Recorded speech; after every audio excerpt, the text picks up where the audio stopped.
Bollywood silver screen presenting Black Sea. इस कहानी की शुरुआत में हमें रॉबिन्सन नाम के एक आदमी को दिखाया जाता है जो अगोरा कंपनी की एक शिप का कैप्टन है। अगोरा कंपनी दरअसल समंदर में खोए हुए जहाज़ों को ढूंढती है, पर अब वो अपने कई सारे एम्प्लॉयज़ को निकाल रही है, जिसमें रॉबिन्सन का भी नाम होता है। रॉबिन्सन की जॉब छूट जाती है। पिछले 11 सालों से वो इसी कंपनी में काम किया करता था, जबकि इससे पहले वो नेवी में था। और अब क्योंकि उसकी जॉब चली गई है, इसीलिए वो बहुत दुखी होता है, क्योंकि इसी जॉब की वजह से उसकी पत्नी ने उससे डिवोर्स ले लिया होता है और अपने साथ अपने बेटे को भी ले गई होती है। रॉबिन्सन अपने बेटे को बहुत मिस करता है। एक दिन रॉबिन्सन अपने दो दोस्तों के साथ रेस्टोरेंट में बैठा होता है। ये दोनों दोस्त उसके साथ पहले उसी की कंपनी में थे, पर अब इन दोनों की भी जॉब जा चुकी है। इसमें एक का नाम ब्लैकी और दूसरे का नाम कर्टसन होता है। कर्टसन अपने दोनों दोस्तों को बताता है कि 1 साल पहले मुझे कंपनी ने ब्लैक सी में भेजा था। ब्लैक सी समंदर में एक ऐसी जगह है जो 2200 मीटर गहरी है और ये 5 बड़े बड़े देशों से घिरी हुई है, जिसमें रशिया, टर्की, बुल्गारिया, रोमानिया और यूक्रेन है। अब इनका दोस्त इन्हें बताता है कि जब हम उस गहराई में गए तो वहाँ पर हमें एक शिप का मलबा मिला, जिसमें हिटलर के झंडे का निशान था। वो शिप नाज़ीज़ का यानी कि हिटलर का था। सन 1941 में हिटलर ने रशिया से बहुत सारा सोना कर्ज लिया था, और जब उस सोने को रशिया से जर्मनी ले जा रहे थे तो ब्लैक सी में डूब गया, क्योंकि सोने का भार इतना ज्यादा था कि शिप उसे उठा नहीं पाया। शिप के डूबने से हिटलर अपना आपा खो बैठा। उसने रशिया के ऊपर हमला कर दिया। 4 सालों के बाद जंग खत्म हो गई, और जंग खत्म होने के कई सालों के बाद एक रिसर्चर ने इस शिप को ढूंढ लिया, जिसके बाद जॉर्जिया ने और रशिया दोनों ने इस सोने पर अपना क्लेम किया, जिसके चलते उनके बीच में जंग भी शुरू हो गई। रशिया को सोने की लोकेशन नहीं पता, जबकि जॉर्जिया को पता है, पर जब तक ये डिस्प्यूट खत्म नहीं होता कोई भी ब्लैक सी में उस सोने को, उस शिप को नहीं निकाल सकता। और अब इन तीनों को बहुत पैसों की जरूरत है, इसीलिए तय करते हैं कि ये उस सोने तक पहुंचकर उसे वहां से निकाल लेंगे। लेकिन इस पूरी खोज में इन्हें पैसों की बहुत ज्यादा जरूरत है, इसीलिए एक बैंकर के पास जाते हैं और उस बैंकर को पूरा आइडिया बताते हैं।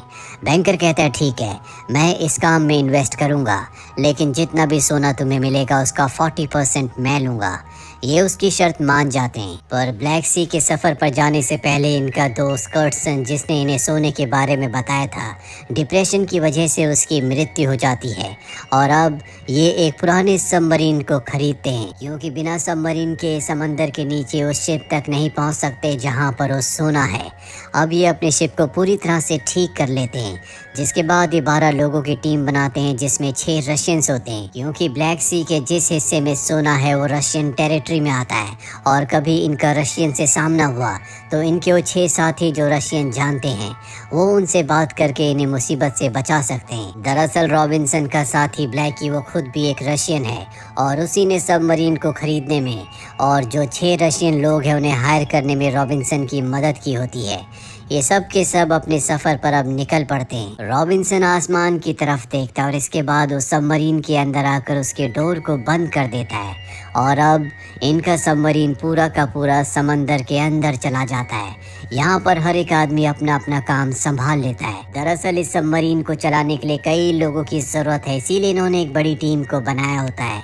इस पूरे काम में जान का बहुत ज़्यादा जोखिम है, इसीलिए रॉबिन्सन सबको बताता है कि हमें जितना भी सोना मिलेगा उसका 40% वो बैंकर ले लेगा जिसने हमें इन्वेस्ट किया है। बचे हुए 60% को हम सब आपस में बराबर बराबर बांट लेंगे, जो इतने हिस्से होने के बाद भी हर एक इंसान के लिए सफिशिएंट होगा।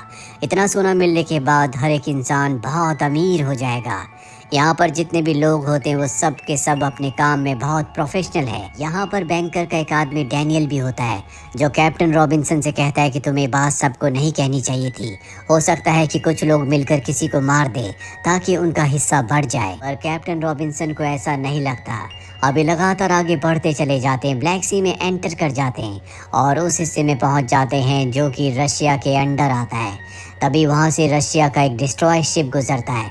ये अपने इंजन्स को बंद कर देते हैं, क्योंकि अगर रशियंस को पता चल गया कि उनकी टेरिटरी में कोई सबमरीन है जो कि रशिया की नहीं है, तो वो इनकी सबमरीन को उड़ा देंगे। इनकी किस्मत अच्छी होती है, इंजन बंद करने की वजह से रशियंस को पता नहीं चलता कि नीचे कोई सबमरीन है, और ये बाल बाल बच जाते हैं। अब इनके इंजन में कुछ लीकेज होना शुरू हो जाते हैं, इसीलिए यहाँ पर एक रशियन आदमी उसे ठीक कर रहा होता है और उसकी जो मदद कर रहा होता है उसे रशियन नहीं आती, जिस वजह से उस रशियन को गुस्सा आता है। यहाँ पर अब ब्लैकी भी आ जाता है जो उस लड़के को डांटने लगता है क्योंकि उसकी गाइडेंस खराब होने की वजह से वो रशियन लड़का काम नहीं कर पा रहा होता। और जब ब्लैकी उस लड़के को डांट रहा होता है तो सबमरीन का ड्राइवर जिसका नाम फ्रेजर है, जो कि एक साइको है, वो वहाँ पर आ जाता है और अब ब्लैकी और उसके बीच में भी आर्गुमेंट्स होना शुरू हो जाते हैं, जिन आर्गुमेंट्स के चलते फ्रेजर उसे चाकू मार देता है। ब्लैकी के हाथ में जो ऑयल होता है वो इंजन पर गिर जाता है, जिससे एक ब्लास्ट होता है और ब्लास्ट के बाद सबमरीन एक तरफ जाने लगता है।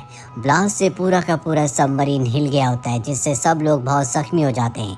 रॉबिन्सन बेहोश हो जाता है। कई घंटों के बाद उसे होश आता है तो वो देखता है कि ब्लैकी और एक आदमी की मृत्यु हो चुकी है। वहीं दूसरी तरफ यहाँ जितने भी लोग हैं वो अलग अलग गुटों में बढ़ चुके हैं। एक तरफ वो लोग हैं जो रशियन बोलते हैं, यानी कि रशिया के, उन्होंने उस जगह पर कब्जा कर लिया है जहाँ पर खाना है, और दूसरी तरफ वो लोग हैं जो इंग्लिश बोलते हैं। रशियन सबमरीन के ड्राइवर फ्रेजर की डिमांड करते हैं क्योंकि उसने उनके साथी के ऊपर ब्लैकी के, जो कि रशियन था, चाकू से हमला किया था। रॉबिन्सन सबको समझाता है कि हमारे पास मात्र 1.5 दिन है, यानी कि 36 घंटे। 36 घंटों में हमें अपने मिशन को पूरा करना होगा। सब रॉबिन्सन की बात मान जाते हैं और एक बार फिर से मिलकर काम करने लगते हैं। जल्दी ये उस जगह पहुंच जाते हैं जहां पर हिटलर का जहाज उसकी सबमरीन डूबी थी। अब ये गोता लगाकर नीचे जाते हैं जहां पर इन्हें सबमरीन मिल जाती है, और जब ये उसके अंदर जाते हैं तो देखते हैं कि उसके अंदर बहुत सारा सोना है, जो देखकर ये सब के सब बहुत खुश हो जाते हैं क्योंकि जिस मिशन को ये पूरा करने के लिए आए थे लगभग अब वो पूरा हो चुका है। लेकिन अब भी इनके पास एक बहुत बड़ा चैलेंज है कि इस पूरे सोने को यहाँ से निकाल कर सबमरीन के अंदर ले जाना और सबमरीन से वापस जाना। अब ये एक ट्रॉली से, क्रेन से सोने को ऊपर खींचना शुरू कर देते हैं, लेकिन सोने का वेट बहुत ज़्यादा होता है, इसीलिए कुछ सोना पानी में ही गिर जाता है। इसी हादसे में इनका एक साथी भी मारा जाता है, पर किसी तरह से बहुत सारा सोना अपने सबमरीन में ले आते हैं। पर अब इन्हें एक बार फिर से सबमरीन को स्टार्ट करके यहाँ से निकालना होगा, लेकिन अब इनके कई लोग मारे जा चुके हैं, इसीलिए सबमरीन चलाने के लिए इनके पास एक आदमी की कमी हो रही होती है। रॉबिन्सन डैनियल से कहता है क्यों ना तुम हमारी मदद करो, अगर मेरा दोस्त कर्स्टन जिंदा होता तो वो हमारी इसमें मदद कर सकता था। यहाँ पर डैनियल बताता है कि तुम्हारा दोस्त रॉबिन्सन, जिसने तुम्हें सोने के बारे में बताया था, वो अब भी जिंदा है। ये पूरा का पूरा एक प्लान था। अगोरा कंपनी जहाँ पर तुम सब काम किया करते थे, जॉर्जिया ने उनके साथ एक सौदा किया था कि तुम इस सोने को निकालोगे, जिसके बदले अगोरा कंपनी को बहुत पैसे दिए जाएंगे। जॉर्जिया खुद इस सोने को नहीं निकाल सकता क्योंकि रशिया के साथ उनका डिस्प्यूट है। ऐसा करने से जॉर्जिया और रशिया के बीच में वॉर एक बार फिर से शुरू हो सकती है। इसीलिए अगोरा कंपनी ने जानबूझकर अपने सबसे बेस्ट एम्प्लॉयज़ को निकाला ताकि उन्हें इस जाल में, इस प्लानिंग में फंसाया जा सके।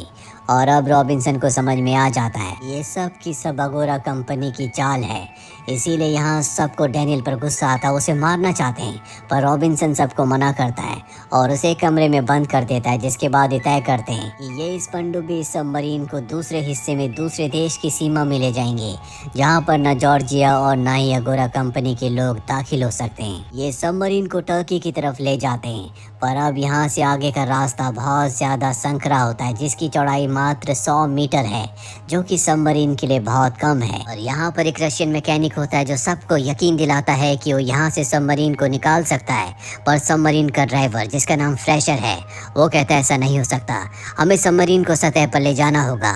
और इसी बात पर रॉबिन्सन की और फ्रेशर की बहस हो जाती है, और जब रॉबिन्सन वहाँ से चला जाता है तो डैनियल सबमरीन के ड्राइवर को उकसाता है और कहता है कि तुम उस रशियन मैकेनिक को मार दो, जिसके बाद हम इस सबमरीन को सतह पर ले जाएंगे। ड्राइवर फ्रेशर उसकी बात मान जाता है क्योंकि वो एक साइको है, वो दिमाग से ज्यादा नहीं सोचता, और वो उस रशियन ड्राइवर को मार देता है, जिसके बाद इंजन अच्छे से काम नहीं करते। रॉबिन्सन को पता चल जाता है कि रशियन मैकेनिक मारा जा चुका है, इसीलिए वो डैनियल के पास आता है क्योंकि उसे पता है कि डैनियल और फ्रेशर ने उसे मारा है।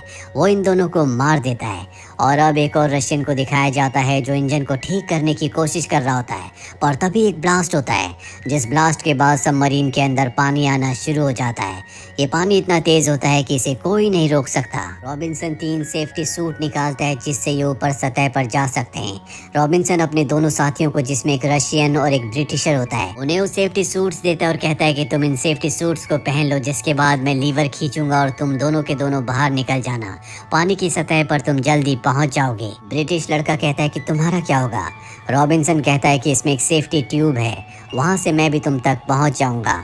जो ब्रिटिश लड़का होता है वो यहाँ से एक सोने की ईंट उठा रहा होता है, लेकिन रॉबिन्सन कहता है कि ऐसा मत करो, सोने की वजन से तुम ऊपर नहीं पहुंच पाओगे। वो लड़का सोने की ईंट को वहीं पर रख देता है, जिसके बाद रॉबिन्सन लीवर खींचता है और ये दोनों के दोनों पानी की सतह पर पहुंच जाते हैं। ब्रिटिश लड़का अब यहाँ पर रॉबिन्सन का इंतजार कर रहा होता है।